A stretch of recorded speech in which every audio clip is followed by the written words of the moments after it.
Hey, Scott Jordan and Mark Warner here for Jancast number 175. It's got a nice ring to it. For Thursday, September 5th, 2024. And Mark, summer's almost over, but we still got what, 2 weeks or something? Whatever.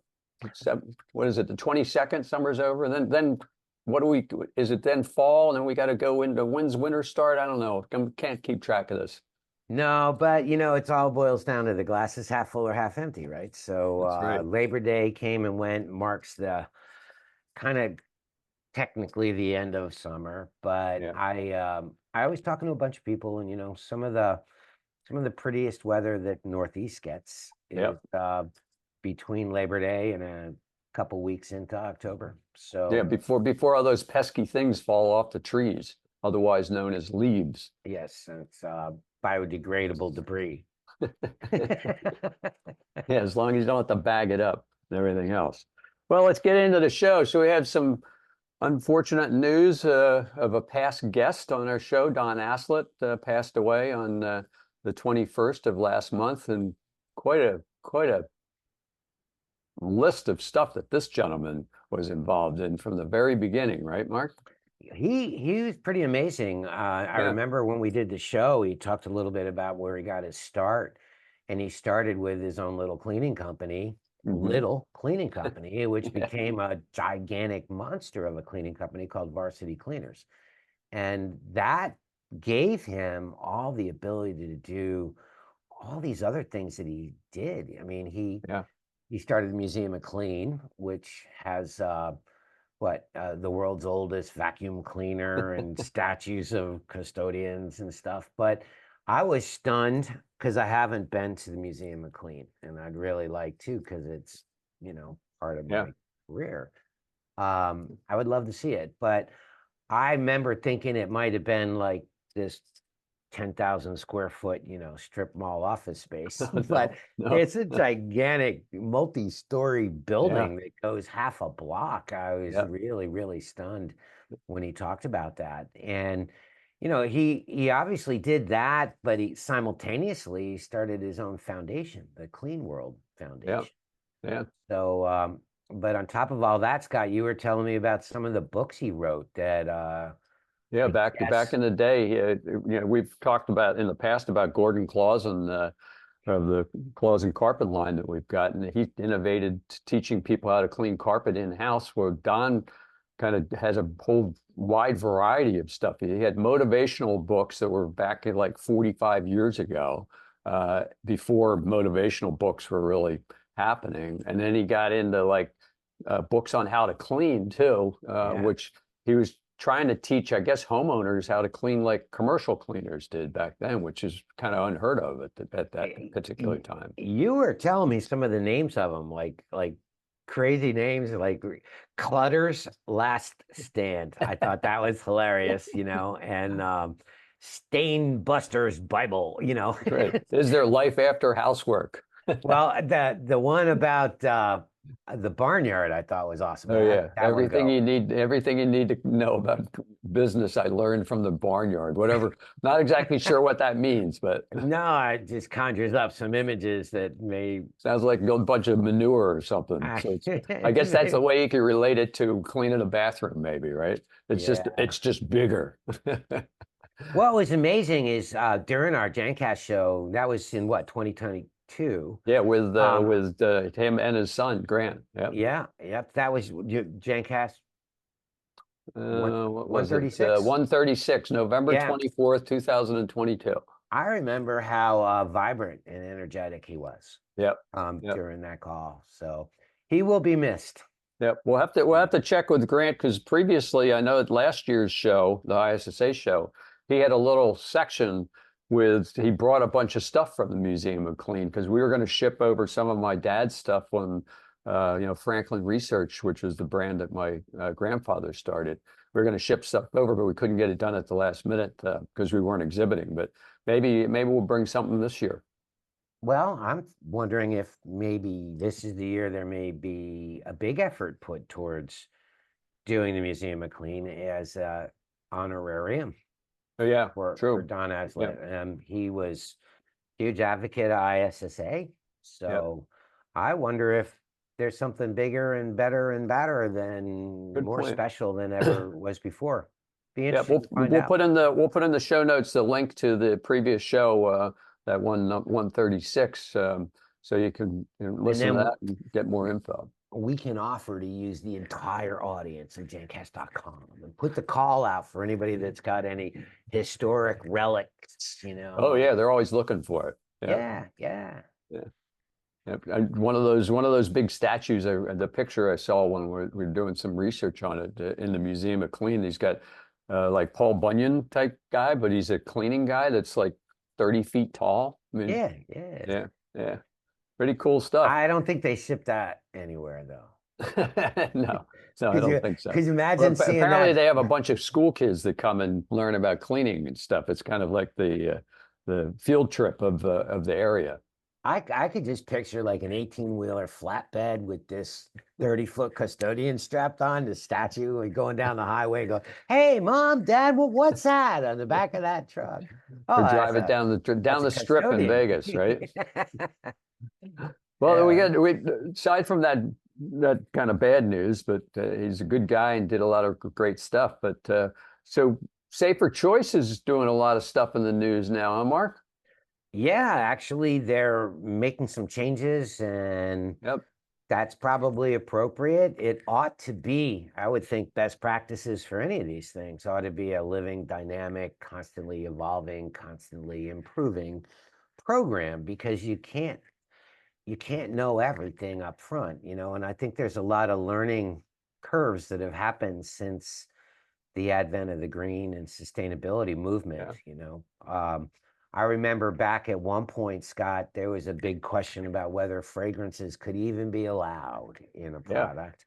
And, in reality, there are certain environments where a fragrance product is critical because think about bathrooms and locker rooms and shower rooms. Human beings themselves emit odors. Yeah. So in many cases, leaving behind a telltale fragrance would be a positive.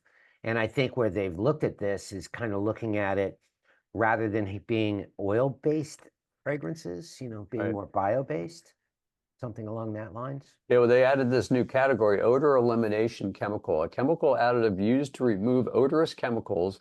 An odor elimination chemical is distinct from a fragrance or fragrance material, which would mask rather than remove an odor. See fragrance and fragrance materials. An odor eliminator can function by entrapping, encapsulating, neutralizing, or breaking down malodors. I don't think they had anything remotely close to that before. No, they definitely didn't. I can remember way back getting pushback about a fragrance product one time. And I think it had to do with a disinfectant or something along those lines. But I mean, the EPA had approved it as being efficacious and everything about it was proper. And like, Yep.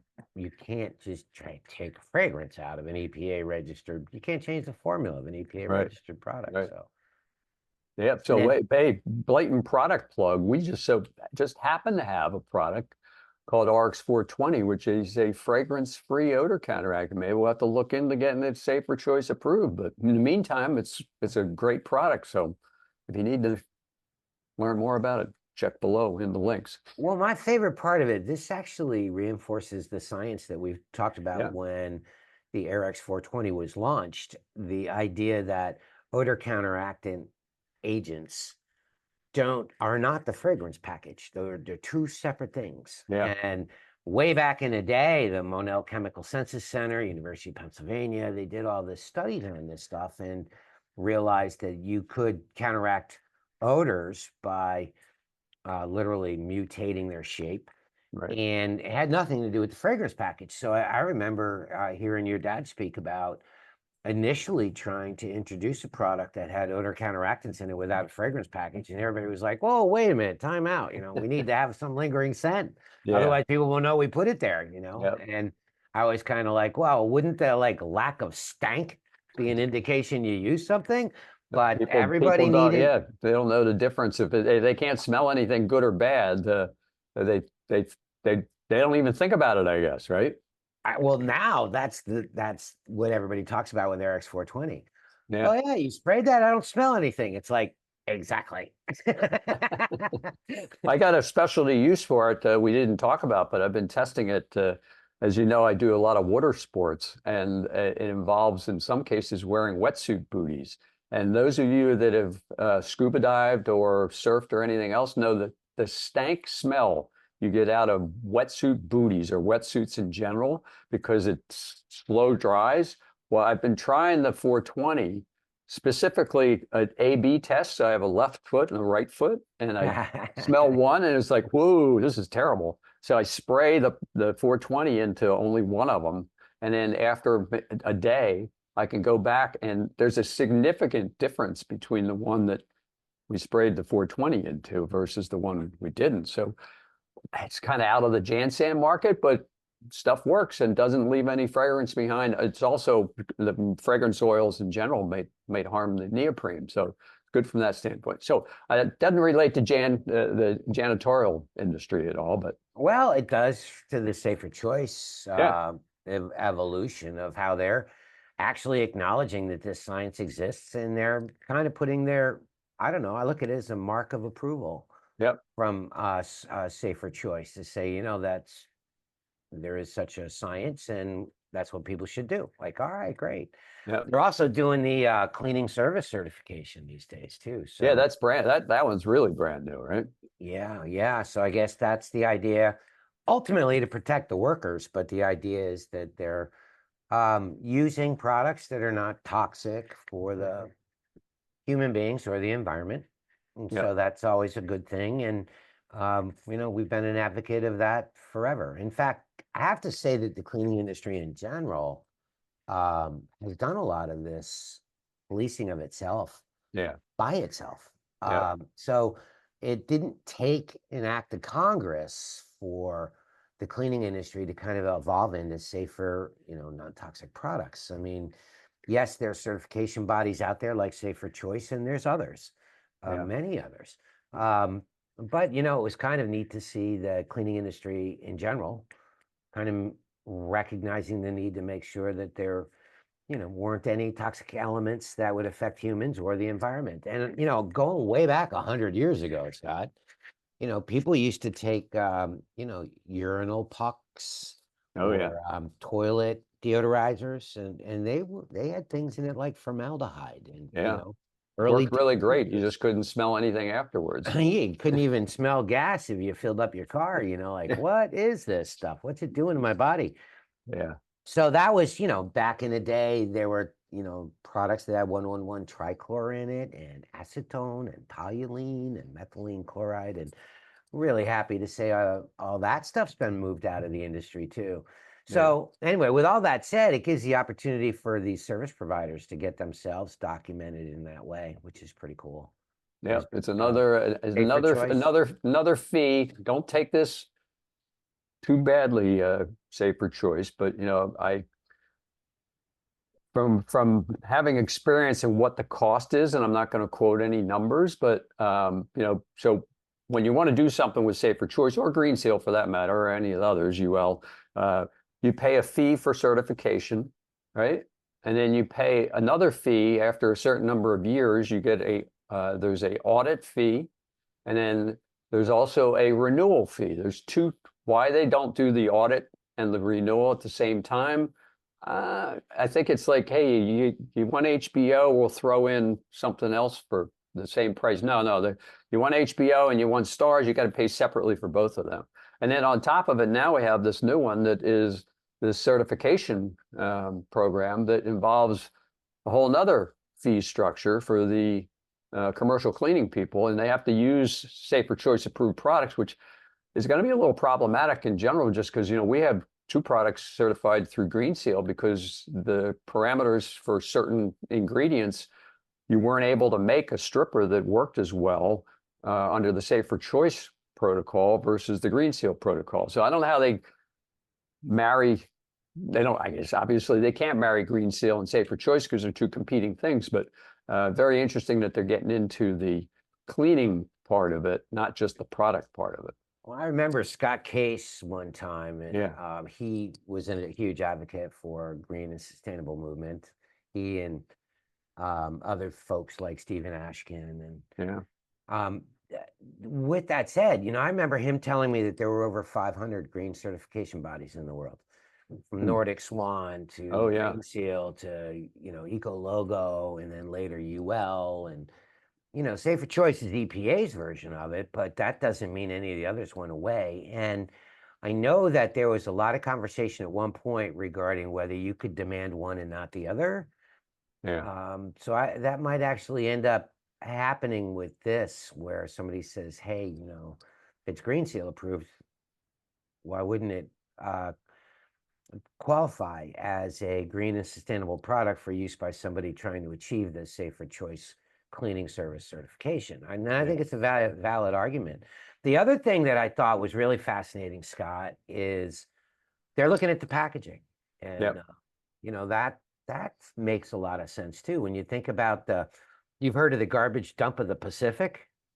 Yeah. It's apparently the size of Manhattan, and it's just all floating plastic Yeah. water bottles and stuff. But I love that they're actually looking at the packaging, because we've been an advocate of the fact that the bag-in-the-box package uses Yeah. cardboard and far less plastic. And that has, in many instances, far more positive impact towards filling up a landfill with plastics that Yeah. just don't want to decompose. So, the fact that they're looking at all that, it's a positive thing. Yep, yep. It's always been part of the initial certification protocol that you have to supply the recycled content of your boxes, same of your bottles. So they're just kind of dialing it up a little bit more than they had been previously on that, which is great. So yeah, the bag in a box, which we were pretty much the innovators, other than the wine industry. There wasn't anybody putting a whole lot of stuff in the bag in a box. Back then, we chose to do it because we thought OSHA was going to come out with something that was going to say you can't pick up a 5-gallon pail. You're going to need a lifting device for a 5-gallon pail. And we're like, well, at that point, 25 years ago, 5-gallon pails were one of the dominant packages, and the idea of a OSHA approved lifting device kind of said, well, we got to look around, and we settled on a 2.5. So a 2.5-gallon was going to be below what they're proposing. They ended up not doing anything with that, but I mean, lifting heavy things are still important from an OSHA standpoint. So yeah, so we've been involved with that since the very beginning. I heard there was going to be a bag-in-a-box sponsored F1 car. Well, that's it. For those of you that looked for us last year, and we do get calls, where's your booth? And we're like, we're not there this year. We are going to be there this year, and yes, we have a new product we're coming out with called I can't give it away, but fortunately, I was able to buy an F1 car, and we're going to be in the race, and it's going to be sponsored by our new product. So you got to come by the booth, which is, what's that booth number, Mark? 3853. And you might even be able to sit in the car or at least get a picture taken with the F1 car.